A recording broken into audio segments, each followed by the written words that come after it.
ਅੱਜ ਦਾ ਪ੍ਰੋਗਰਾਮ ਦੇਖ ਰਹੇ ਸਾਰੇ ਵਿਦਿਆਰਥੀਆਂ ਨੂੰ ਮੇਰੇ ਵੱਲੋਂ ਜਾਣੀ ਕਿ ਰਾਜਵਿੰਦਰ ਸਿੰਘ ਵੱਲੋਂ ਪਿਆਰ ਭਰੀ ਸਤਿ ਸ੍ਰੀ ਅਕਾਲ।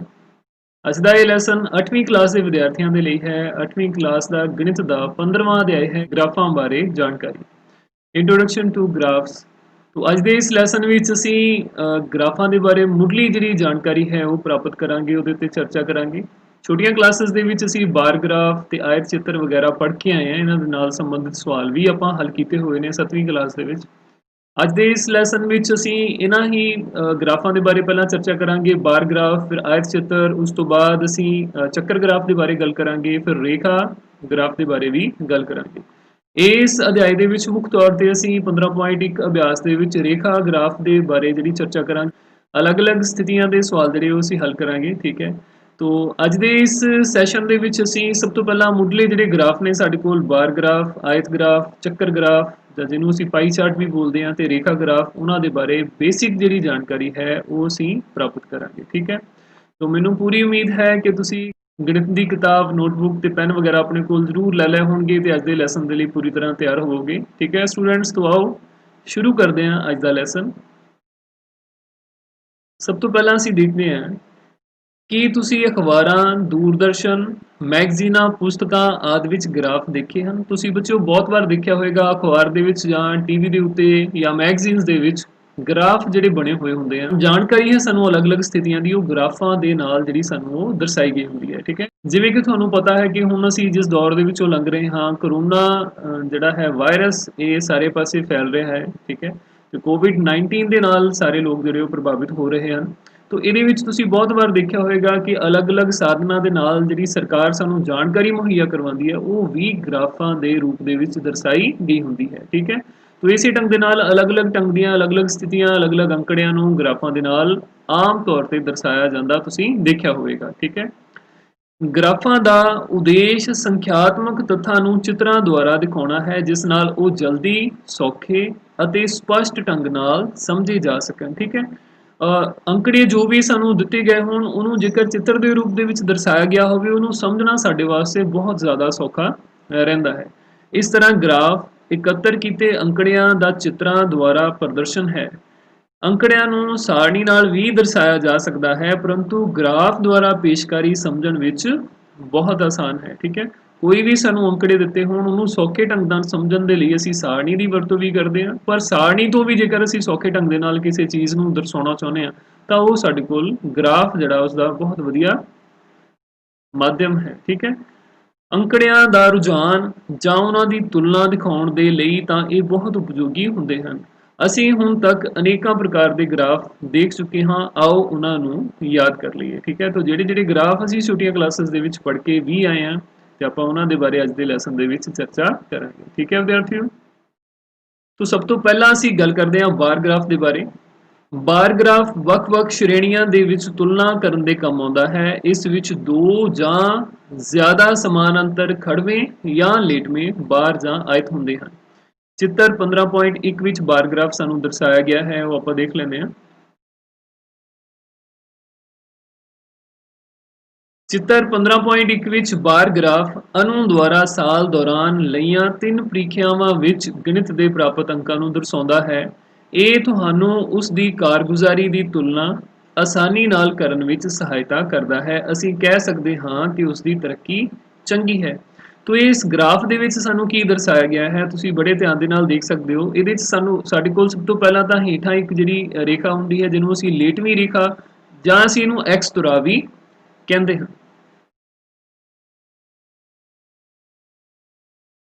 ਠੀਕ ਹੈ। ਇਸ ਤੋਂ ਬਾਅਦ ਇਹ ਸਾਡੇ ਕੋਲ ਖੜਵੀਂ ਰੇਖਾ ਹੈ, ਇਹਨੂੰ ਅਸੀਂ ਵਾਈ ਧੁਰਾ ਵੀ ਕਹਿੰਦੇ ਹਾਂ, ਠੀਕ ਹੈ।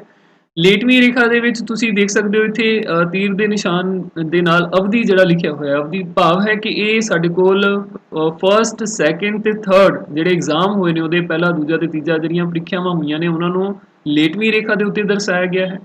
ਇਸ ਤੋਂ ਬਾਅਦ ਖੜਵੀਂ ਰੇਖਾ ਦੇ ਵਿੱਚ ਗਣਿਤ ਵਿੱਚ ਉਸ ਦੁਆਰਾ ਪ੍ਰਾਪਤ ਕੀਤੇ ਗਏ ਅੰਕਾਂ ਨੂੰ ਦਰਸਾਇਆ ਗਿਆ ਹੈ, ਠੀਕ ਹੈ। ਇੱਥੇ ਅੰਕਾਂ ਨੂੰ ਦਰਸਾਇਆ ਗਿਆ ਹੈ 10, 20, 30, 40, 50। ਤੋ ਗ੍ਰਾਫ ਦੇ ਵਿੱਚ ਜਦੋਂ ਸਾਡੇ ਕੋਲ ਮੰਨ ਲਓ ਕਿਸੇ ਬੱਚੇ ਦੇ 10 ਅੰਕ ਨੇ ਤਾਂ ਉਹਦਾ ਜਿਹੜਾ ਅਸੀਂ ਇਹ ਬਾਰ ਬਣਾਵਾਂਗੇ, ਛੜ ਬਣਾਵਾਂਗੇ, ਉਹਦੀ ਉਚਾਈ ਅਸੀਂ 10 ਤੱਕ ਰੱਖਾਂਗੇ। ਜੇਕਰ ਉਚਾਈ ਜਿਹੜੀ ਹੈ ਬਾਰ ਦੀ ਉਹ 30 ਤੱਕ ਹੈ, ਭਾਵ ਕਿ ਵਿਦਿਆਰਥੀ ਨੇ 30 ਅੰਕ ਪ੍ਰਾਪਤ ਕੀਤੇ ਹਨ। ਜੇਕਰ ਜਿਹੜੀ ਉਚਾਈ ਹੈ 50 ਤੱਕ ਹੈ ਤਾਂ ਇਹਦਾ ਮਤਲਬ ਕਿ ਵਿਦਿਆਰਥੀ ਨੇ ਜਿਹੜੇ ਅੰਕ ਨੇ ਉਹ 50 ਪ੍ਰਾਪਤ ਕੀਤੇ ਨੇ।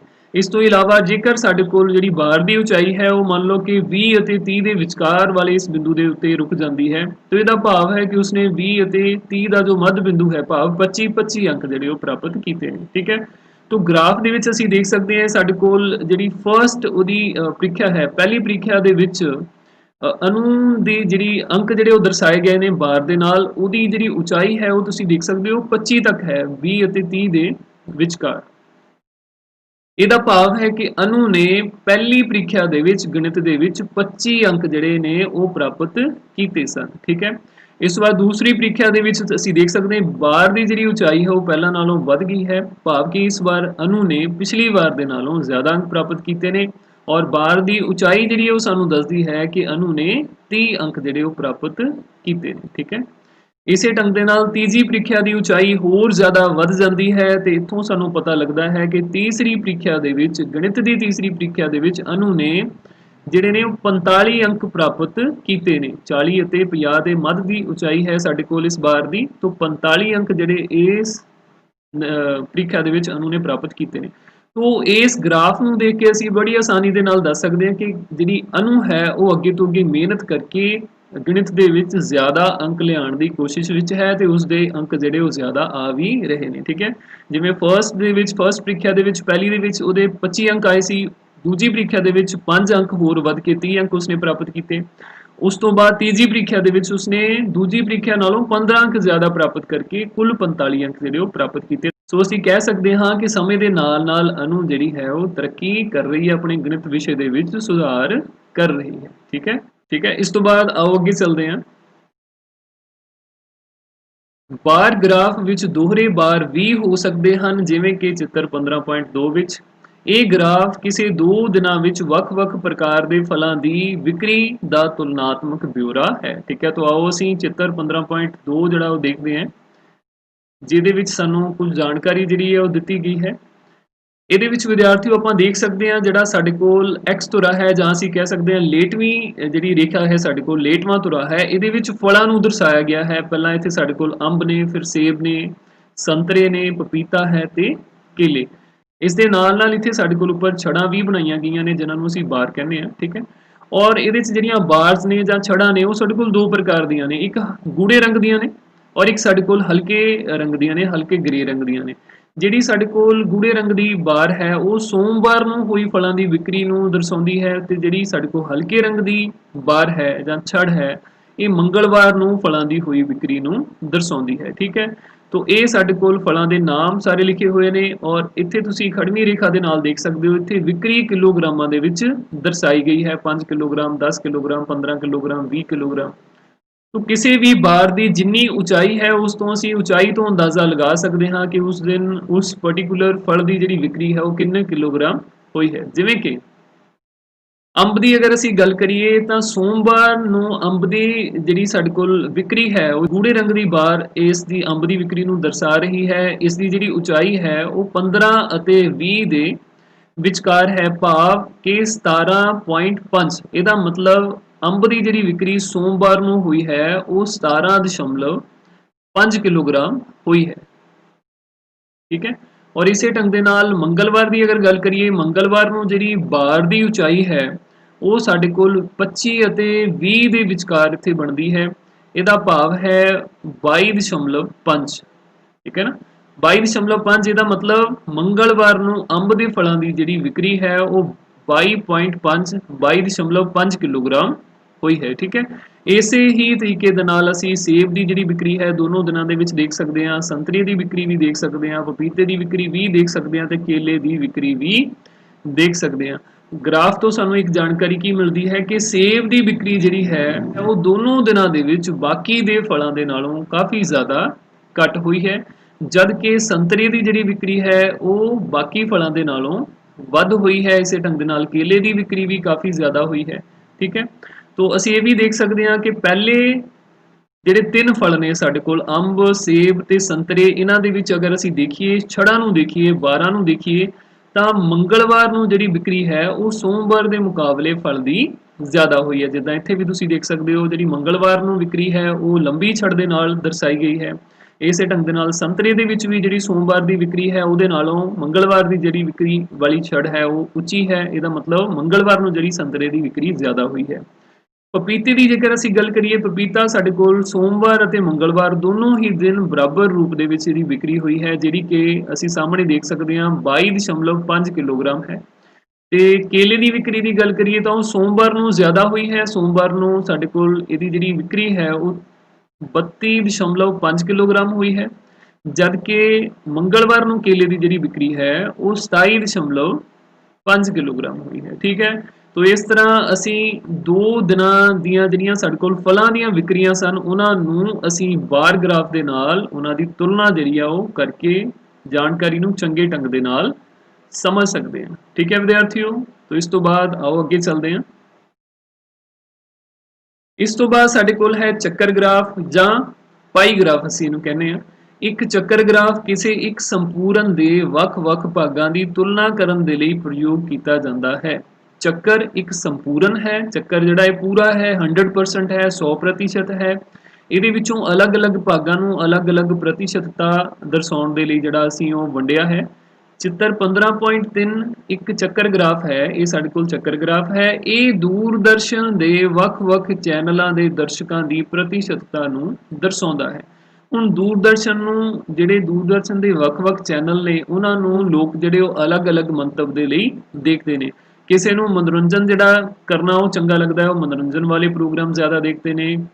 ਕਈਆਂ ਨੂੰ ਖੇਡਾਂ ਦੇ ਵਿੱਚ ਰੁਚੀ ਹੈ, ਉਹ ਖੇਡਾਂ ਵਾਲੇ ਚੈਨਲ ਜਿਹੜੇ ਉਹ ਜ਼ਿਆਦਾ ਦੇਖਦੇ ਨੇ। ਕੁਝ ਖਬਰਾਂ ਵਾਲੀ ਚੈਨਲ ਨੂੰ ਦੇਖਦੇ ਨੇ ਤੇ ਕੁਝ ਜਿਹੜੇ ਲੋਕ ਨੇ, ਕੁਝ ਦਰਸ਼ਕ ਨੇ, ਉਹ ਸਿਰਫ ਆਮ ਜਾਣਕਾਰੀ ਪ੍ਰਾਪਤ ਕਰਨ ਦੇ ਲਈ ਹੀ ਟੀਵੀ ਚੈਨਲਾਂ ਨੂੰ ਦੇਖਦੇ ਨੇ। ਠੀਕ ਹੈ, ਤੋ ਗ੍ਰਾਫ ਤੋਂ ਦੇਖ ਕੇ ਅਸੀਂ ਬੜੀ ਆਸਾਨੀ ਦੇ ਨਾਲ ਸਮਝ ਸਕਦੇ ਹਾਂ ਕਿ ਜਿਹੜਾ ਸਭ ਤੋਂ ਵੱਡਾ ਭਾਗ ਹੈ ਇਹ ਸਾਡੇ ਕੋਲ 50% ਹੈ। ਇਸ ਪੂਰੇ ਚੱਕਰ ਦਾ ਅੱਧਾ ਹੈ, ਅੱਧਾ ਭਾਵ 50% ਮਤਲਬ 50%, ਭਾਵ ਕਿ ਦਰਸ਼ਕਾਂ ਦਾ 50% ਐਸਾ ਹੈ ਜਿਹੜਾ ਕਿ ਸਿਰਫ ਤੇ ਸਿਰਫ ਮਨੋਰੰਜਨ ਦੇ ਲਈ ਦੂਰਦਰਸ਼ਨ ਦੇ ਚੈਨਲਾਂ ਨੂੰ ਦੇਖਦਾ ਹੈ। ਠੀਕ ਹੈ, ਔਰ ਇਸ ਤੋਂ ਇਲਾਵਾ ਅਸੀਂ ਦੇਖ ਸਕਦੇ ਹਾਂ ਇਸ ਤੋਂ ਜਿਹੜਾ ਛੋਟਾ ਭਾਗ ਹੈ ਸਾਡੇ ਕੋਲ, ਇਹ ਹਲਕੇ ਰੰਗ ਦੇ ਵਿੱਚ ਦਰਸਾਇਆ ਗਿਆ ਹੈ। ਇਸ ਤੋਂ ਬਾਅਦ ਅਗਲੇ ਨੂੰ ਥੋੜਾ ਜਿਹਾ ਗੂੜਾ ਕਰ ਦਿੱਤਾ ਗਿਆ ਹੈ। ਉਸ ਤੋਂ ਬਾਅਦ ਅਗਲਾ ਜਿਹੜਾ ਭਾਗ ਹੈ ਉਹ ਵੀ ਥੋੜਾ ਜਿਹਾ ਹੋਰ ਗੂੜਾ ਕਰ ਦਿੱਤਾ ਗਿਆ ਹੈ ਤੇ ਚੌਥਾ ਭਾਗ ਜਿਹੜਾ ਹੈ ਉਹ ਕਾਫੀ ਗੂੜਾ ਜਿਹੜਾ ਇਹਦੇ 'ਚ ਕੀਤਾ ਗਿਆ ਹੈ, ਲਗਭਗ ਕਾਲਾ ਆਪਾਂ ਇਹਨੂੰ ਕਹਿ ਸਕਦੇ ਹਾਂ ਇਸ ਖੇਤਰ ਨੂੰ। ਠੀਕ ਹੈ, ਤੋ ਹਰ ਖੇਤਰ ਜਿਹੜਾ ਉਹ ਅਲੱਗ-ਅਲੱਗ ਚੀਜ਼ ਨੂੰ ਦਰਸਾਉਂਦਾ। ਇਸ ਤੋਂ ਬਾਅਦ ਖੇਡਾਂ ਦੇ ਲਈ 25% ਜਿਹੜੇ ਨੇ ਉਹ ਸਿਰਫ ਖੇਡਾਂ ਦੇ ਵਿੱਚ ਉਹਨਾਂ ਦੀ ਰੁਚੀ ਹੈ ਤੇ ਖੇਡਾਂ ਦੀ ਜਾਣਕਾਰੀ ਜਾਂ ਖੇਡਾਂ ਨੂੰ ਦੇਖਣ ਦੇ ਲਈ ਉਹ ਦੂਰਦਰਸ਼ਨ ਦੇ ਵੱਖ-ਵੱਖ ਚੈਨਲਾਂ ਨੂੰ ਦੇਖਦੇ ਨੇ। ਇਸ ਤੋਂ ਬਾਅਦ 15% ਇਹੋ ਜਿਹੇ ਦਰਸ਼ਕ ਨੇ ਜਿਹੜੇ ਖਬਰਾਂ ਦੇ ਲਈ ਦੂਰਦਰਸ਼ਨ ਦੇ ਚੈਨਲਾਂ ਨੂੰ ਦੇਖਦੇ ਨੇ। 15% ਦਾ ਮਤਲਬ ਅਸੀਂ ਕਹਿ ਸਕਦੇ ਹਾਂ 100 ਦੇ ਵਿੱਚੋਂ 15 ਜਾਣੇ ਖਬਰਾਂ ਦੇ ਲਈ ਹੀ ਚੈਨਲ ਨੂੰ ਦੇਖਦੇ ਨੇ। ਇਸ ਤੋਂ ਬਾਅਦ 10% ਇਹੋ ਜਿਹੇ ਦਰਸ਼ਕ ਨੇ ਜਿਹੜੇ ਸਿਰਫ ਆਮ ਜਾਣਕਾਰੀ ਨੂੰ ਪ੍ਰਾਪਤ ਕਰਨ ਦੇ ਲਈ ਦੂਰਦਰਸ਼ਨ ਦੇ ਵੱਖ-ਵੱਖ ਚੈਨਲਾਂ ਨੂੰ ਦੇਖਦੇ ਨੇ। ਤੋ ਇਸ ਪੂਰੇ ਚੱਕਰ ਨੂੰ ਦੇਖ ਕੇ ਅਸੀਂ ਬਹੁਤ ਸਹਿਜੇ ਅੰਦਾਜ਼ਾ ਲਗਾ ਸਕਦੇ ਹਾਂ ਕਿ ਸਭ ਤੋਂ ਵੱਧ ਲੋਕ ਜਿਹੜੇ ਨੇ ਉਹ ਮਨੋਰੰਜਨ ਦੇ ਲਈ ਟੀਵੀ ਚੈਨਲਾਂ ਨੂੰ ਦੇਖਦੇ ਨੇ ਤੇ ਸਭ ਤੋਂ ਘੱਟ ਆਮ ਜਾਣਕਾਰੀ ਦੇ ਲਈ ਟੀਵੀ ਚੈਨਲਾਂ ਨੂੰ ਦੇਖਦੇ ਨੇ। ਨਾਲ ਦੀ ਨਾਲ ਪ੍ਰਤੀਸ਼ਤਤਾ ਵੀ ਦਰਸਾਈ ਗਈ ਹੈ ਤੇ ਚੱਕਰ ਦੇ ਖੇਤਰ ਵੀ ਉਸੇ ਢੰਗ ਦੇ ਨਾਲ ਜਿਹੜੇ ਵੰਡੇ ਗਏ ਨੇ। ਤੋ ਇਸ ਢੰਗ ਦੇ ਨਾਲ ਅਸੀਂ ਚੱਕਰ ਗ੍ਰਾਫ ਤੋਂ ਜਾਂ ਪਾਈ ਗ੍ਰਾਫ ਤੋਂ ਬਹੁਤ ਹੀ ਆਸਾਨੀ ਦੇ ਨਾਲ ਜਿਹੜੀ ਜਾਣਕਾਰੀ ਹੈ ਉਹਨੂੰ ਇਕੱਠੀ ਕਰ ਸਕਦੇ ਹਾਂ। ਠੀਕ ਹੈ ਵਿਦਿਆਰਥੀਓ, ਤੋ ਬਾਰ ਗ੍ਰਾਫ ਤੋਂ ਬਾਅਦ ਇਹ ਸਾਡੇ ਕੋਲ ਚੱਕਰ ਗ੍ਰਾਫ ਸੀ। ਇਸ ਤੋਂ ਬਾਅਦ ਅਸੀਂ ਗੱਲ ਕਰਦੇ ਹਾਂ ਆਇਤ ਚਿੱਤਰ ਦੀ। ਆਇਤ ਚਿੱਤਰ, ਇੱਕ ਆਇਤ ਚਿੱਤਰ ਇੱਕ ਬਾਰ ਗ੍ਰਾਫ ਦੀ ਤਰ੍ਹਾਂ ਹੀ ਹੁੰਦਾ ਹੈ ਜੋ ਕਿ ਅੰਕੜਿਆਂ ਨੂੰ ਅੰਤਰਾਲ ਵਿੱਚ ਦਰਸਾਉਂਦਾ ਹੈ। ਇਸ ਵਿੱਚ ਅੰਤਰਾਲਾਂ ਨੂੰ ਨਾਲ-ਨਾਲ ਦਿੱਤੇ ਬਾਰ ਨਾਲ ਦਰਸਾਇਆ ਜਾਂਦਾ ਹੈ। ਚਿੱਤਰ 15.4 ਵਿੱਚ ਆਇਤ ਚਿੱਤਰ ਇੱਕ ਖੇਤਰ ਦੇ 40 ਵਿਅਕਤੀਆਂ ਦੇ ਭਾਰ ਦੀ ਵੰਡ ਦਰਸਾਉਂਦਾ ਹੈ। ਠੀਕ ਹੈ, ਇਹ ਸਾਡੇ ਕੋਲ ਇੱਕ ਸਾਰਣੀ ਦਿੱਤੀ ਗਈ ਹੈ ਜਿਹਦੇ ਵਿੱਚ 40 ਵਿਅਕਤੀਆਂ ਦਾ ਭਾਰ ਜਿਹੜਾ ਜੋਖਣ ਤੋਂ ਬਾਅਦ, ਭਾਰ ਨਾਪਣ ਤੋਂ ਬਾਅਦ ਇਸ ਸਾਰਣੀ ਨੂੰ ਤਿਆਰ ਕੀਤਾ ਗਿਆ ਹੈ। ਪਹਿਲਾਂ ਇਸ ਸਾਰਣੀ ਨੂੰ ਅਸੀਂ ਸਮਝਦੇ ਹਾਂ, ਫਿਰ ਉਸ ਤੋਂ ਬਾਅਦ ਅਸੀਂ ਜਿਹੜਾ ਗ੍ਰਾਫ ਹੈ ਸਾਨੂੰ ਆਇਤ ਚਿੱਤਰ ਦਿੱਤਾ ਗਿਆ ਹੈ ਉਸ ਦੇ ਬਾਰੇ ਸਮਝਾਂਗੇ। ਠੀਕ ਹੈ, ਭਾਰ ਦੇ ਵਿੱਚ ਤੁਸੀਂ ਦੇਖ ਸਕਦੇ ਹੋ ਇੱਥੇ ਸਾਨੂੰ ਵਰਗ ਅੰਤਰਾਲ ਜਿਹੜੇ ਉਹ ਦਿੱਤੇ ਗਏ ਨੇ। 40 ਤੋਂ 45, 45 ਤੋਂ 50, 50 ਤੋਂ 55, 55 ਤੋਂ 60, 60 ਤੋਂ 65। ਔਰ ਹੇਠਾਂ ਜਿਹੜੀ ਹੈ ਸਾਨੂੰ ਵਿਅਕਤੀਆਂ ਦੀ ਸੰਖਿਆ ਦਿੱਤੀ ਗਈ ਹੈ। ਹੁਣ ਇਹ ਸਾਰਣੀ ਦਾ ਭਾਵ ਕੀ ਹੈ ਕਿ ਉਹ ਵਿਅਕਤੀ ਜਿਨ੍ਹਾਂ ਦਾ ਭਾਰ 40 ਕਿਲੋਗ੍ਰਾਮ ਤੋਂ 45 ਕਿਲੋਗ੍ਰਾਮ ਤੱਕ ਹੈ, ਇਹਦੇ ਵਿਚਕਾਰ ਹੈ 41 42 43 ਕੁਝ ਵੀ ਹੋ ਸਕਦਾ ਹੈ, ਉਹਨਾਂ ਦੀ ਜਿਹੜੀ ਗਿਣਤੀ ਹੈ ਉਹ 4 ਹੈ। ਇਸ ਤੋਂ ਬਾਅਦ ਉਹ ਵਿਅਕਤੀ ਜਿਨ੍ਹਾਂ ਦਾ ਭਾਰ 45 ਜਾਂ 45 ਤੋਂ ਵੱਧ ਹੈ ਅਤੇ 50 ਤੋਂ ਘੱਟ ਹੈ, 50 ਕਿਲੋਗ੍ਰਾਮ ਤੋਂ ਘੱਟ ਹੈ, ਉਹਨਾਂ ਦੀ ਜਿਹੜੀ ਗਿਣਤੀ ਹੈ ਉਹ ਸਾਡੇ ਕੋਲ 12 ਹੈ। ਇਸ ਤੋਂ ਬਾਅਦ 50 ਕਿਲੋਗ੍ਰਾਮ ਤੋਂ 55 ਕਿਲੋਗ੍ਰਾਮ ਤੱਕ ਵਿਅਕਤੀਆਂ ਦਾ ਜਿਹੜਾ ਭਾਰ ਹੈ ਉਹਨਾਂ ਦੀ ਗਿਣਤੀ 13 ਹੈ। 55 ਤੋਂ 60 ਵਾਲੇ ਵਿਅਕਤੀਆਂ ਦੀ ਸੰਖਿਆ ਜਿਹੜੀ ਉਹ ਸਾਡੇ ਕੋਲ 6 ਹੈ। ਇਸੇ ਤਰ੍ਹਾਂ 60 ਜਾਂ 60 ਕਿਲੋਗ੍ਰਾਮ ਤੋਂ ਵੱਧ ਪਰ 65 ਕਿਲੋਗ੍ਰਾਮ ਤੋਂ ਘੱਟ ਜਿਹੜੇ ਵਿਅਕਤੀਆਂ ਦਾ ਭਾਰ ਹੈ ਉਹਨਾਂ ਦੀ ਸੰਖਿਆ ਜਿਹੜੀ ਹੈ ਉਹ 5 ਹੈ। ਠੀਕ ਹੈ, ਤੋ ਇਸ ਸਾਰਣੀ ਨੂੰ ਜਦੋਂ ਆਇਤ ਚਿੱਤਰ ਦੇ ਵਿੱਚ ਅਸੀਂ ਦਰਸਾਉਣਾ ਹੈ ਤਾਂ ਉਹਦੇ ਲਈ ਅਸੀਂ ਦੇਖ ਸਕਦੇ ਹਾਂ ਕਿਵੇਂ ਇੱਥੇ ਦਰਸਾਇਆ ਗਿਆ ਹੈ। ਤੋ ਜਿਹੜੀ ਲੇਟਵੀਂ ਰੇਖਾ ਹੈ ਸਾਡੇ ਕੋਲ, ਜਿਹਨੂੰ ਅਸੀਂ ਐਕਸ ਤੋਂ ਰਾਵੀ ਕਹਿੰਦੇ ਆ, ਇਹਦੇ ਵਿੱਚ ਤੁਸੀਂ ਦੇਖ ਸਕਦੇ ਹੋ ਭਾਰ ਨੂੰ ਦਰਸਾਇਆ ਗਿਆ ਹੈ, ਵਿਅਕਤੀਆਂ ਦੇ ਭਾਰ ਨੂੰ ਦਰਸਾਇਆ ਗਿਆ ਹੈ। ਔਰ ਜਿਹੜੀ ਖੜਵੀਂ ਰੇਖਾ ਹੈ ਜਿਹਨੂੰ ਅਸੀਂ ਵਾਈ ਤੁਰਾ ਵੀ ਕਹਿੰਦੇ ਆ, ਇਹਦੇ ਵਿੱਚ ਵਿਅਕਤੀਆਂ ਦੀ ਸੰਖਿਆ ਨੂੰ ਦਰਸਾਇਆ ਗਿਆ ਹੈ। ਜੇਕਰ ਕਿਸੇ ਵਰਗ ਅੰਤਰਾਲ ਦੇ ਵਿੱਚ ਵਿਅਕਤੀਆਂ ਦੀ ਗਿਣਤੀ 2 ਹੈ ਤਾਂ ਉਹਦੇ ਵਿੱਚ ਜਿਹੜਾ ਆਇਤ ਬਣਾਇਆ ਗਿਆ ਹੈ ਉਹ 2 ਤੱਕ ਬਣਾਇਆ ਗਿਆ ਹੈ ਜਾਂ ਬਣਾਇਆ ਜਾਵੇਗਾ।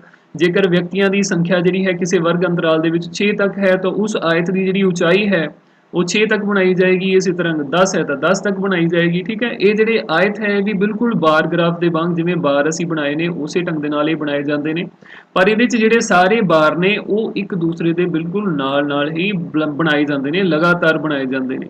ਜਦ ਕਿ ਬਾਰ ਗ੍ਰਾਫ ਦੇ ਵਿੱਚ ਜੇਕਰ ਅਸੀਂ ਗੱਲ ਕਰੀਏ ਤਾਂ ਉਹਦੇ ਵਿੱਚ ਜਿਹੜੇ ਬਾਰ ਹੈ ਉਹਨਾਂ ਦੇ ਵਿਚਕਾਰ ਜਿਹੜੀ ਇੱਥੇ ਦੂਰੀ ਵੀ ਕੁਛ ਨਾ ਕੁਛ ਜਿਹੜੀ ਉਹ ਸਾਡੇ ਕੋਲ ਹੁੰਦੀ ਹੈ। ਠੀਕ ਹੈ, ਆਇਤ ਚਿੱਤਰ ਦੇ ਵਿੱਚ ਇਹ ਦੂਰੀ ਨਹੀਂ ਹੁੰਦੀ, ਸਾਰੇ ਬਾਰ ਜਿਹੜੇ ਉਹ ਨਾਲ ਦੀ ਨਾਲ ਹੀ ਬਣਦੇ ਹਨ।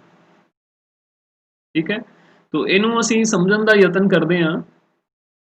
ਤੋ ਇਸ ਆਇਤ ਚਿੱਤਰ ਦੇ ਵਿੱਚ ਅਸੀਂ ਦੇਖ ਸਕਦੇ ਹਾਂ ਕਿ ਜਿਹੜਾ 40 ਕਿਲੋਗ੍ਰਾਮ ਤੋਂ 45 ਕਿਲੋਗ੍ਰਾਮ ਦਾ ਸਾਡੇ ਕੋਲ ਵਰਗ ਅੰਤਰਾਲ ਹੈ, ਇਹਦੇ ਵਿੱਚ ਇਹਦੇ ਉੱਪਰ ਜਿਹੜਾ ਆਇਤ ਬਣਾਇਆ ਗਿਆ ਹੈ ਉਸ ਆਇਤ ਦੀ ਜਿਹੜੀ ਉਚਾਈ ਹੈ ਉਹ 4 ਤੱਕ ਹੈ, ਸੰਖਿਆ 4 ਤੱਕ। ਇਹਦਾ ਭਾਵ ਹੈ ਕਿ 40 ਤੋਂ 45 ਕਿਲੋਗ੍ਰਾਮ ਤੱਕ ਦੇ ਜਿਹੜੇ ਸਾਡੇ ਕੋਲ ਵਿਅਕਤੀ ਹਨ ਜਿਨ੍ਹਾਂ ਦਾ ਭਾਰ 40 ਕਿਲੋਗ੍ਰਾਮ ਤੋਂ 45 ਕਿਲੋਗ੍ਰਾਮ ਤੱਕ ਹੈ, ਉਹਨਾਂ ਦੀ ਗਿਣਤੀ ਕਿੰਨੀ ਹੈ? 4 ਹੈ। ਠੀਕ ਹੈ, ਇਸੇ ਢੰਗ ਦੇ ਨਾਲ 45 ਤੋਂ 50 ਵਾਲਿਆਂ ਨੂੰ ਇਸ ਆਇਤ ਦੇ ਨਾਲ ਜਿਹੜਾ ਦਰਸਾਇਆ ਗਿਆ ਹੈ, ਇਸ ਦੀ ਉਚਾਈ ਅਸੀਂ ਦੇਖ ਸਕਦੇ ਹਾਂ ਇਹ 12 ਤੱਕ ਹੈ। ਇਹਦਾ ਭਾਵ ਹੈ ਕਿ 45 ਕਿਲੋਗ੍ਰਾਮ ਤੋਂ 50 ਕਿਲੋਗ੍ਰਾਮ ਭਾਰ ਦੇ ਜਿਹੜੇ ਵਿਅਕਤੀ ਨੇ ਉਹਨਾਂ ਦੀ ਗਿਣਤੀ ਜਿਹੜੀ ਹੈ ਉਹ ਸਾਡੇ ਕੋਲ 12 ਹੈ। ਠੀਕ ਹੈ, ਇੱਥੇ ਅਸੀਂ ਲਿਖ ਦਿੰਦੇ ਹਾਂ 4, ਇੱਥੇ ਅਸੀਂ ਲਿਖ ਸਕਦੇ ਹਾਂ 12। ਇਸੇ ਢੰਗ ਦੇ ਨਾਲ ਉਹ ਵਿਅਕਤੀਆਂ ਦੀ ਗਿਣਤੀ ਜਿਨ੍ਹਾਂ ਦਾ ਭਾਰ 50 ਕਿਲੋਗ੍ਰਾਮ ਤੋਂ 55 ਕਿਲੋਗ੍ਰਾਮ ਤੱਕ ਹੈ, ਉਹਨਾਂ ਦੀ ਜਿਹੜੀ ਗਿਣਤੀ ਹੈ ਉਹ ਸਾਨੂੰ ਇਹ ਵਾਲੀ ਆਇਤ ਦੀ ਜਿਹੜੀ ਉਚਾਈ ਉਹ ਦੱਸਦੀ ਹੈ ਕਿ ਇਹਨਾਂ ਦੀ ਜਿਹੜੀ ਗਿਣਤੀ ਹੈ ਉਹ ਸਾਡੇ ਕੋਲ 13 ਹੈ, ਕਿਉਂਕਿ ਇਸ ਦੀ ਉਚਾਈ ਅਸੀਂ ਦੇਖ ਸਕਦੇ ਹਾਂ 12 ਅਤੇ 14 ਦੇ ਬਿਲਕੁਲ ਵਿਚਕਾਰ ਹੈ ਸਾਡੇ ਕੋਲ, ਤੇ ਇਹ ਜਿਹੜਾ ਬਿੰਦੂ ਹੈ ਸਾਡੇ ਕੋਲ 13 ਨੂੰ ਦਰਸਾਏਗਾ। ਇਸੇ ਢੰਗ ਦੇ ਨਾਲ 55 ਤੋਂ 60 ਤੱਕ ਦੇ ਜਿਹੜੇ ਵਿਅਕਤੀਆਂ ਦੀ ਗਿਣਤੀ ਹੈ, 55 ਕਿਲੋਗ੍ਰਾਮ ਤੋਂ 60 ਕਿਲੋਗ੍ਰਾਮ ਭਾਰ ਵਾਲੇ ਵਿਅਕਤੀਆਂ ਦੀ ਗਿਣਤੀ ਜਿਹੜੀ ਉਹ ਸਾਡੇ ਕੋਲ ਇੱਥੇ ਸਾਹਮਣੇ ਤੁਸੀਂ ਦੇਖ ਸਕਦੇ ਹੋ 6 ਤੱਕ ਇਹਦੀ ਉਚਾਈ ਹੈ ਇਸ ਬਾਰ ਦੀ। ਤੋ ਇਸੇ ਤੋਂ ਬਾਅਦ 60 ਤੋਂ 65 ਕਿਲੋਗ੍ਰਾਮ ਭਾਰ ਵਾਲੇ ਵਿਅਕਤੀਆਂ ਦੀ ਜਿਹੜੀ ਗਿਣਤੀ ਹੈ ਉਹ ਸਾਡੇ ਕੋਲ 4 ਅਤੇ 6 ਦੇ ਵਿਚਕਾਰ ਭਾਵ ਕੇ 5 ਹੈ। ਠੀਕ ਹੈ, ਤੋ ਇਸ ਢੰਗ ਦੇ ਨਾਲ ਜਾਣਕਾਰੀ ਜਿਹੜੀ ਉਹ ਗ੍ਰਾਫ ਦੇ ਉੱਤੇ ਦਰਸਾਈ ਜਾ ਸਕਦੀ ਹੈ ਤੇ ਆਇਤ ਚਿੱਤਰ ਦੇ ਨਾਲ ਦਰਸਾਈ ਜਾ ਸਕਦੀ ਹੈ, ਤੇ ਅਸੀਂ ਬੜੇ ਸੌਖੇ ਢੰਗ ਦੇ ਨਾਲ ਇਥੋਂ ਦੇਖ ਕੇ ਚੀਜ਼ ਨੂੰ ਬਹੁਤ ਆਸਾਨੀ ਦੇ ਨਾਲ ਸਮਝ ਸਕਦੇ ਹਾਂ। ਇਹਦੇ ਵਿੱਚ ਇੱਕ ਤੁਸੀਂ ਇਹ ਦੇਖ ਸਕਦੇ ਹੋ ਚਿੱਤਰ 15.4 ਵਿੱਚ ਇੱਕ ਟੇਢੀ ਮੇਢੀ ਰੇਖਾ ਹੈ। ਇਹ ਜਿਹੜੀ ਰੇਖਾ ਹੈ ਇਹਦੀ ਆਪਾਂ ਗੱਲ ਇੱਥੇ ਕਰ ਰਹੇ ਹਾਂ, ਟੇਢੀ ਮੇਢੀ ਰੇਖਾ, ਇਹ ਕਿਸ ਚੀਜ਼ ਨੂੰ ਦਰਸਾਉਂਦੀ ਹੈ? ਟੇਢੀ ਮੇਢੀ ਰੇਖਾ ਪ੍ਰਯੋਗ ਕੀਤੀ ਗਈ ਹੈ ਜੋ ਇਹ ਦੱਸਦੀ ਹੈ ਕਿ ਲੇਟਵੇਂ ਧੁਰੇ ਉੱਤੇ ਅਸੀਂ 0 ਤੋਂ 30 ਤੱਕ ਦੀਆਂ ਸੰਖਿਆਵਾਂ ਨਹੀਂ ਦਿਖਾਈਆਂ ਹਨ। ਤੁਸੀਂ ਦੇਖ ਸਕਦੇ ਹੋ ਇੱਥੇ 0 ਤੋਂ ਬਾਅਦ ਅਸੀਂ ਸਿੱਧਾ ਜਿਹੜੀ ਸੰਖਿਆ ਹੈ ਉਹ 40 ਯੂਜ਼ ਕੀਤੀ ਹੈ, 40 ਤੋਂ ਬਾਅਦ 45, 50, 5 ਦੇ ਫਰਕ ਦੇ ਨਾਲ ਅੱਗੇ ਸੰਖਿਆਵਾਂ ਅਸੀਂ ਲਈਆਂ ਨੇ। ਤੋ ਇਹਦੇ ਵਿਚਕਾਰ 0 ਤੋਂ 30, 0 ਤੋਂ 40 ਤੱਕ ਦੀਆਂ ਸੰਖਿਆਵਾਂ ਅਸੀਂ ਇੱਥੇ ਨਹੀਂ ਦਰਸਾਈਆਂ ਨੇ। ਤੋ ਇਹ ਟੇਢੀ ਮੇਢੀ ਰੇਖਾ ਸਾਨੂੰ ਇਹੀ ਚੀਜ਼ ਦੱਸਦੀ ਹੈ ਕਿ ਇੱਥੇ ਕੁਝ ਇਹੋ ਜਿਹੀਆਂ ਕੀਮਤਾਂ ਨੇ ਜਿਹੜੀਆਂ ਨਹੀਂ ਦਰਸਾਈਆਂ ਗਈਆਂ ਹਨ। ਠੀਕ ਹੈ ਵਿਦਿਆਰਥੀਓ, ਤੋ ਇਸ ਗ੍ਰਾਫ ਨੂੰ ਦੇਖ ਕੇ ਅਸੀਂ ਬੜੀ ਆਸਾਨੀ ਦੇ ਨਾਲ ਇਹ ਦੱਸ ਸਕਦੇ ਹਾਂ ਕਿ 55 ਕਿਲੋਗ੍ਰਾਮ ਤੋਂ 50 ਕਿਲੋਗ੍ਰਾਮ ਤੱਕ ਦੇ ਵਿਅਕਤੀਆਂ ਦੀ ਗਿਣਤੀ ਸਭ ਤੋਂ ਵੱਧ ਹੈ, ਜਦ ਕਿ 40 ਕਿਲੋਗ੍ਰਾਮ ਤੋਂ 45 ਕਿਲੋਗ੍ਰਾਮ ਭਾਰ ਵਾਲੇ ਵਿਅਕਤੀਆਂ ਦੀ ਗਿਣਤੀ ਜਿਹੜੀ ਉਹ ਸਭ ਤੋਂ ਘੱਟ ਹੈ ਜੋ ਕਿ 4 ਹੈ। ਇਸ ਤੋਂ ਇਲਾਵਾ 50 ਕਿਲੋਗ੍ਰਾਮ ਅਤੇ 55 ਕਿਲੋਗ੍ਰਾਮ ਤੋਂ ਘੱਟ ਜੇਕਰ ਅਸੀਂ ਗੱਲ ਕਰੀਏ 45 ਤੋਂ 50 ਤੱਕ 20 ਵਿਅਕਤੀਆਂ ਦੀ ਗਿਣਤੀ ਜਿਹੜੀ ਉਹ ਕਾਫੀ ਹੈ ਸਾਡੇ ਕੋਲ, ਜੋ ਕਿ 12 ਹੈ, ਪਰ ਸਭ ਤੋਂ ਵੱਧ 13 ਹੈ। 13 ਤੋਂ ਇੱਥੇ ਗਿਣਤੀ ਜਿਹੜੀ ਉਹ 1 ਘਟ ਜਾਂਦੀ ਹੈ। ਠੀਕ ਹੈ ਵਿਦਿਆਰਥੀਓ, ਤੋਂ ਇਹਦੇ ਨਾਲ ਅਸੀਂ ਜਿਹੜਾ ਆਇਤ ਚਿੱਤਰ ਨੂੰ ਜਿਹੜਾ ਉਹ ਪੜ੍ਹਨਾ ਅੱਜ ਸਿੱਖਿਆ ਹੈ ਕਿ ਆਇਤ ਚਿੱਤਰ ਤੋਂ ਅਸੀਂ ਕਿਵੇਂ ਅਸੀਂ ਆਇਤ ਚਿੱਤਰ ਦੇ ਨਾਲ ਪਹਿਲਾਂ ਦਰਸਾ ਸਕਦੇ ਹਾਂ ਤੇ ਆਇਤ ਚਿੱਤਰ ਨੂੰ ਦੇਖ ਕੇ ਅਸੀਂ ਕਿਵੇਂ ਉੱਥੋਂ ਜਾਣਕਾਰੀ ਜਿਹੜੀ ਹੈ ਉਹ ਪ੍ਰਾਪਤ ਵੀ ਕਰ ਸਕਦੇ ਹਾਂ। ਠੀਕ ਹੈ, ਇਸ ਤੋਂ ਬਾਅਦ ਅੱਜ ਦੇ ਲੈਸਨ ਦੇ ਵਿੱਚ ਅਸੀਂ ਚੌਥਾ ਗ੍ਰਾਫ ਜਿਹੜਾ ਹੈ ਉਹਦੇ ਬਾਰੇ ਚਰਚਾ ਕਰਾਂਗੇ, ਜੋ ਕਿ ਇਸ ਅਧਿਆਇ ਦੇ ਵਿੱਚ ਮੁੱਖ ਤੌਰ ਤੇ ਜਿਹਨੂੰ ਅਸੀਂ ਕਰਨਾ ਹੈ ਇਹ ਹੈ ਸਾਡੇ ਕੋਲ ਰੇਖਾ ਗ੍ਰਾਫ, ਲਾਈਨ ਗ੍ਰਾਫ। ਠੀਕ ਹੈ, तो सब तो पहला ਅਸੀਂ देखते हैं कि रेखा ग्राफ ਦੇ ਵਿੱਚ किस तरह की जानकारी मिलती है, किस तरह का इसमें ਅਸੀਂ किस ढंग ਦੇ ਨਾਲ ਦਰਸਾਉਂਦੇ ਹਾਂ। एक रेखा ग्राफ इस तरह के अंकड़े पेश करता है जो समय ਦੇ ਨਾਲ लगातार बदलते रहते हैं। जद रेनू बीमार हुई सी ਤਾਂ ਉਸ ਦੇ ਡਾਕਟਰ ਨੇ 4-4 ਘੰਟੇ ਬਾਅਦ ਉਸ ਦੇ ਸਰੀਰਕ ਤਾਪਮਾਨ ਦਾ ਰਿਕਾਰਡ ਕੀਤਾ। ਇਹ ਇੱਕ ਗ੍ਰਾਫ ਦੇ ਰੂਪ ਵਿੱਚ ਸੀ। ਅਸੀਂ ਇਸ ਨੂੰ ਸਮਾਂ ਤਾਪਮਾਨ ਦਾ ਗ੍ਰਾਫ ਵੀ ਕਹਿ ਸਕਦੇ ਹਾਂ। ਇਹ ਹੇਠਾਂ ਦਿੱਤੀ ਸਾਰਣੀ ਵਿੱਚ ਦਿੱਤੇ ਗਏ ਅੰਕੜਿਆਂ ਦਾ ਚਿੱਤਰ ਰੂਪ ਵਿੱਚ ਪ੍ਰਦਰਸ਼ਨ ਹੈ। ਸਭ ਤੋਂ ਪਹਿਲਾਂ ਆਪਾਂ ਸਾਰਣੀ ਦੇ ਵਿੱਚ ਜਿਹੜੀ ਜਾਣਕਾਰੀ ਹੈ ਉਹ ਦੇਖਦੇ ਹਾਂ। ਇਸ ਤੋਂ ਬਾਅਦ ਕਿਵੇਂ ਇਹਨੂੰ ਗ੍ਰਾਫ ਦੇ ਉੱਤੇ ਦਰਸਾਇਆ ਗਿਆ ਉਹਦੇ ਉੱਤੇ ਅਸੀਂ ਚਰਚਾ ਕਰਾਂਗੇ। ਠੀਕ ਹੈ, तो ਸਮਾਂ ਜਿਹੜਾ ਸਭ ਤੋਂ ਪਹਿਲਾਂ ਅਸੀਂ ਦੇਖ ਸਕਦੇ ਹਾਂ 6 ਵਜੇ ਸਵੇਰ, ਫਿਰ 10 ਵਜੇ ਸਵੇਰ, ਫਿਰ 2 ਵਜੇ ਦੁਪਹਿਰ, ਫਿਰ 6 ਵਜੇ ਸ਼ਾਮ। तो ਇਹ ਸਾਡੇ ਕੋਲ ਉਹ ਸਮਾਂ ਸੀ ਜਦੋਂ ਡਾਕਟਰ ਨੇ ਜਿਹੜਾ ਤਾਪਮਾਨ ਹੈ ਰੇਨੂ ਦਾ ਉਹ ਚੈੱਕ ਕੀਤਾ ਸੀ। तो तापमान 6 ਵਜੇ 37 ਡਿਗਰੀ ਸੈਲਸੀਅਸ ਸੀ। ਉਸ ਤੋਂ ਬਾਅਦ 10 ਵਜੇ ਸਵੇਰੇ 40 ਡਿਗਰੀ ਸੈਲਸੀਅਸ, 2 ਵਜੇ ਦੁਪਹਿਰ ਨੂੰ ਜਦੋਂ ਤਾਪਮਾਨ ਨੋਟ ਕੀਤਾ ਗਿਆ ਤਾਂ ਉਹ 38 ਡਿਗਰੀ ਸੈਲਸੀਅਸ ਸੀ, ਜਦਕਿ 6 ਵਜੇ ਸ਼ਾਮ ਨੂੰ ਜਿਹੜਾ ਤਾਪਮਾਨ ਸੀ ਉਹ 35 ਡਿਗਰੀ ਸੈਲਸੀਅਸ। ਸਵੇਰ ਦੇ 6 ਵਜੇ ਤੋਂ ਸ਼ਾਮ ਦੇ 6 ਵਜੇ ਤੱਕ ਡਾਕਟਰ ਨੇ 4 ਵਾਰ ਜਿਹੜਾ ਟੈਂਪਰੇਚਰ ਹੈ ਤਾਪਮਾਨ ਉਹ ਰੇਨੂ ਦਾ ਰਿਕਾਰਡ ਕੀਤਾ। ਇਸ ਤੋਂ ਬਾਅਦ ਫਿਰ ਕਿਵੇਂ ਇਹਨੂੰ ਇਹ ਸਾਰੇ ਅੰਕੜਿਆਂ ਨੂੰ ਕਿਵੇਂ ਗ੍ਰਾਫ ਦੇ ਉੱਤੇ ਡਾਕਟਰ ਵੱਲੋਂ ਦਰਸਾਇਆ ਗਿਆ ਉਹ ਆਪਾਂ ਦੇਖਦੇ ਹਾਂ। तो ये ਸਾਡੇ ਕੋਲ ਗ੍ਰਾਫ ਹੈ, ਇਹ ਸਾਡੇ ਕੋਲ ਸਾਰਣੀ ਹੈ। तो ਗ੍ਰਾਫ ਦੇ ਵਿੱਚ x ਧੁਰਾ ਜਿਹੜਾ ਸਾਡੇ ਕੋਲ ਲੇਟਵਾਂ ਧੁਰਾ ਹੈ ਉਹਦੇ ਵਿੱਚ ਆਪਾਂ ਦੇਖ ਸਕਦੇ ਹਾਂ ਇਹਦੇ ਵਿੱਚ ਸਮੇਂ ਨੂੰ ਜਿਹੜਾ ਦਰਸਾਇਆ ਗਿਆ ਹੈ। ਠੀਕ ਹੈ ਨਾ, 6 ਵਜੇ ਸਵੇਰੇ, 10 ਵਜੇ ਸਵੇਰੇ, 2 ਵਜੇ ਦੁਪਹਿਰ, 6 ਵਜੇ ਸ਼ਾਮ। ਇਸੇ ਢੰਗ ਦੇ ਨਾਲ ਜਿਹੜਾ ਖੜਵਾਂ ਸਾਡੇ ਕੋਲ ਧੁਰਾ ਹੈ y ਧੁਰਾ ਜਿਹਨੂੰ ਅਸੀਂ ਬੋਲਦੇ ਹਾਂ, ਇਹਦੇ ਵਿੱਚ ਤਾਪਮਾਨ ਜਿਹੜਾ ਹੈ ਉਹ ਦਰਸਾਇਆ ਗਿਆ ਹੈ ਡਿਗਰੀ ਸੈਲਸੀਅਸ ਦੇ ਵਿੱਚ। ਠੀਕ ਹੈ, ਔਰ ਇੱਥੇ ਸਾਡੇ ਕੋਲ ਟੇਢੀ ਮੇਢੀ ਰੇਖਾ ਵੀ ਹੈ ਕਿਉਂਕਿ 0 ਡਿਗਰੀ ਅਗਰ ਅਸੀਂ ਇਹਨੂੰ ਮੰਨਦੇ ਹਾਂ ਇਹ ਸਾਡੇ ਕੋਲ 0 ਡਿਗਰੀ ਹੈ। तो 0 ਡਿਗਰੀ ਤੋਂ 30 ਡਿਗਰੀ ਦੇ ਵਿਚਕਾਰ ਦੇ ਜਿਹੜੇ ਤਾਪਮਾਨ ਦੀਆਂ ਕੀਮਤਾਂ ਨੇ ਉਹ ਇੱਥੇ ਨਹੀਂ ਦਰਸਾਈਆਂ ਗਈਆਂ, ਇਸ ਕਰਕੇ ਇੱਥੇ ਜਿਹੜੀ ਰੇਖਾ ਹੈ ਉਹ ਬਣਾਈ ਗਈ ਹੈ। ਠੀਕ ਹੈ, तो ਹੁਣ ਇੱਥੇ ਜਿਹੜੇ ਬਿੰਦੂ ਲਗਾਏ ਗਏ ਹਨ ਉਹ ਆਪਾਂ ਦੇਖ ਸਕਦੇ ਹਾਂ। 6 ਵਜੇ ਜਦੋਂ ਸਵੇਰੇ ਟੈਂਪਰੇਚਰ ਜਿਹੜਾ ਨੋਟ ਕੀਤਾ ਗਿਆ ਬੋਡੀ ਟੈਂਪਰੇਚਰ ਤੋਂ 37 ਡਿਗਰੀ ਸੈਲਸੀਅਸ ਸੀ। ਠੀਕ ਹੈ, तो दूसरी साइड तापमान ਜਿਹੜਾ ਉਹ ਦੇਖ ਸਕਦੇ ਹਾਂ ਇੱਥੇ ਸਾਡੇ ਕੋਲ 37 ਬਣੇਗਾ 36 ਔਰ 38 ਦੇ ਵਿਚਕਾਰ। तो 6 ਦੇ ਸਾਹਮਣੇ ਤੇ 37 ਦੇ ਸਾਹਮਣੇ ਇੱਥੇ ਇਸ ਬਿੰਦੂ ਇਹ ਜਿਹੜਾ ਬਿੰਦੂ ਡਾਕਟਰ ਵੱਲੋਂ ਲਗਾਇਆ ਗਿਆ ਟੈਂਪਰੇਚਰ ਇੱਥੇ ਨੋਟ ਕੀਤਾ ਗਿਆ, ਰਿਕਾਰਡ ਕੀਤਾ ਗਿਆ। ਇਸ ਤੋਂ ਬਾਅਦ 10 ਵਜੇ ਦਾ ਜਿਹੜਾ ਤਾਪਮਾਨ ਸੀ ਉਹ 40 ਡਿਗਰੀ ਸੀ, ਇਸ ਕਰਕੇ 40 ਦੇ ਸਾਹਮਣੇ ਤੇ ਇਧਰੋਂ 10 ਦੇ ਉੱਪਰ ਇਸ ਬਿੰਦੂ ਦੇ ਉੱਤੇ ਇਸ ਜਗ੍ਹਾ ਦੇ ਜਿਹੜਾ ਬਿੰਦੂ ਹੈ ਉਹ ਲਗਾਇਆ ਗਿਆ ਡਾਕਟਰ ਵੱਲੋਂ। ਇਸ ਤੋਂ ਬਾਅਦ ਇਸੇ ਢੰਗ ਦੇ ਨਾਲ 2 ਵਜੇ ਦਾ ਤਾਪਮਾਨ ਤੁਸੀਂ ਦੇਖ ਸਕਦੇ ਹੋ ਇੱਥੇ 38 ਡਿਗਰੀ ਹੈ। ਠੀਕ ਹੈ, 38 ਡਿਗਰੀ ਜਿਹੜਾ ਉਹ 2 ਦੇ ਸਾਹਮਣੇ ਇੱਥੇ ਦਰਸਾਇਆ ਗਿਆ ਹੈ ਬਿੰਦੂ ਦੇ ਨਾਲ। ਔਰ ਇਸੇ ਢੰਗ ਦੇ ਨਾਲ ਸ਼ਾਮ ਨੂੰ 6 ਵਜੇ ਦਾ ਜਿਹੜਾ ਤਾਪਮਾਨ ਹੈ 35 ਡਿਗਰੀ ਹੈ। 34 ਅਤੇ 36 ਦੇ ਵਿਚਕਾਰ 35 ਡਿਗਰੀ ਤਾਪਮਾਨ ਹੈ, 35 ਡਿਗਰੀ ਸੈਲਸੀਅਸ। ਤਾਂ ਉਹ ਇਸ ਬਿੰਦੂ ਦੇ ਨਾਲ ਦਰਸਾਇਆ ਗਿਆ ਹੈ। ਠੀਕ ਹੈ, ਸੋ ਇਹ ਚਾਰੋਂ ਜਿਹੜੇ ਬਿੰਦੂ ਨੇ ਇਹ ਅਲੱਗ-ਅਲੱਗ ਸਮੇਂ ਦੇ ਉੱਤੇ ਬੋਡੀ ਟੈਂਪਰੇਚਰ ਜਿਹੜਾ ਰੇਨੂ ਦਾ ਹੈ ਉਹਨੂੰ ਦਰਸਾਉਂਦੇ ਨੇ।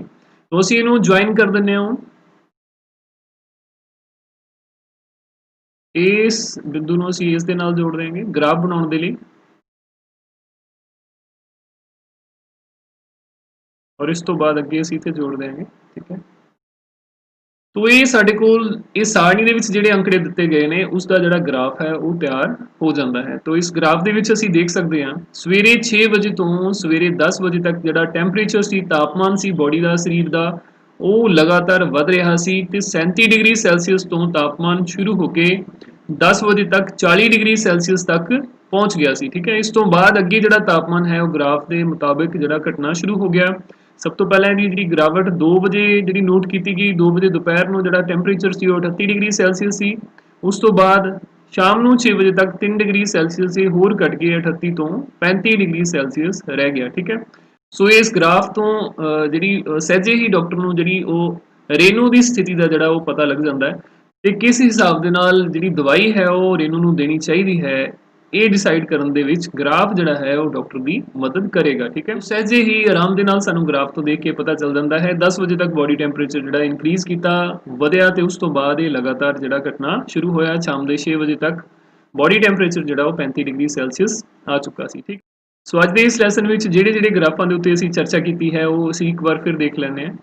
ਸਭ ਤੋਂ ਪਹਿਲਾਂ ਅਸੀਂ ਬਾਰ ਗ੍ਰਾਫ ਤੋਂ ਜਿਹੜੀ ਸ਼ੁਰੂਆਤ ਕੀਤੀ ਸੀ। ਬਾਰ ਗ੍ਰਾਫ ਜਿਹੜਾ ਵੱਖ-ਵੱਖ ਸ਼੍ਰੇਣੀਆਂ ਦੀ ਤੁਲਨਾ ਦੇ ਕੰਮ ਆਉਂਦਾ ਹੈ, ਤੇ ਇਹਦੇ ਵਿੱਚ ਅਸੀਂ ਇੱਕ ਸਟੂਡੈਂਟ ਦੇ, ਇੱਕ ਵਿਦਿਆਰਥੀ ਦੇ ਗਣਿਤ ਦੇ ਵਿੱਚ ਕਿਵੇਂ, ਗਣਿਤ ਦੇ ਵਿਸ਼ੇ ਦੇ ਵਿੱਚ ਕਿਵੇਂ ਉਹਨੇ ਸੁਧਾਰ ਕੀਤਾ, ਆਪਣੇ 3 ਪ੍ਰੀਖਿਆਵਾਂ ਦੇ ਵਿੱਚ ਉਹਦੇ ਜਿਹੜੇ ਅੰਕ ਪ੍ਰਾਪਤ ਉਹਨੇ ਕੀਤੇ ਸਨ ਉਹਨਾਂ ਨੂੰ ਬਾਰ ਗ੍ਰਾਫ ਦੇ ਨਾਲ, ਇੱਥੇ ਛੜਾਂ ਦੇ ਨਾਲ ਦਰਸਾਇਆ ਗਿਆ, ਜਿਹਦੇ ਤੋਂ ਬੜੀ ਆਸਾਨੀ ਦੇ ਨਾਲ ਪਤਾ ਲੱਗਦਾ ਹੈ ਕਿ ਬੱਚਾ ਜਿਹੜਾ ਹੈ ਉਹ ਮਿਹਨਤ ਕਰ ਰਿਹਾ ਹੈ ਤੇ ਅੱਗੇ ਤੋਂ ਅੱਗੇ ਆਪਣੇ ਵਿਸ਼ੇ ਦੇ ਵਿੱਚ ਜਿਹੜਾ ਸੁਧਾਰ ਵੀ ਕਰ ਰਿਹਾ ਹੈ। ਠੀਕ ਹੈ, ਇਸ ਤੋਂ ਬਾਅਦ ਬਾਰ ਗ੍ਰਾਫ ਦੀ ਹੀ ਮਦਦ ਦੇ ਨਾਲ ਕਿਵੇਂ ਅਸੀਂ 2 ਦਿਨਾਂ ਦੀ ਫਲਾਂ ਦੀ ਵਿਕਰੀ ਦੀ ਆਪਸ ਦੇ ਵਿੱਚ ਤੁਲਨਾ ਕੀਤੀ ਹੋਈ, ਤੁਲਨਾ ਤੋਂ ਕਿਵੇਂ ਅਸੀਂ ਜਾਣਕਾਰੀ ਪ੍ਰਾਪਤ ਕੀਤੀ, ਉਹਦੇ ਬਾਰੇ ਅਸੀਂ ਚਰਚਾ ਕੀਤੀ। ਠੀਕ ਹੈ, ਤਾਂ ਕਿਵੇਂ ਬਾਰ ਗ੍ਰਾਫ ਨੂੰ ਪੜ੍ਹਨਾ ਹੈ ਉਹ ਅਸੀਂ ਅੱਜ ਦੇ ਇਸ ਲੈਸਨ ਵਿੱਚ ਸਿੱਖਿਆ।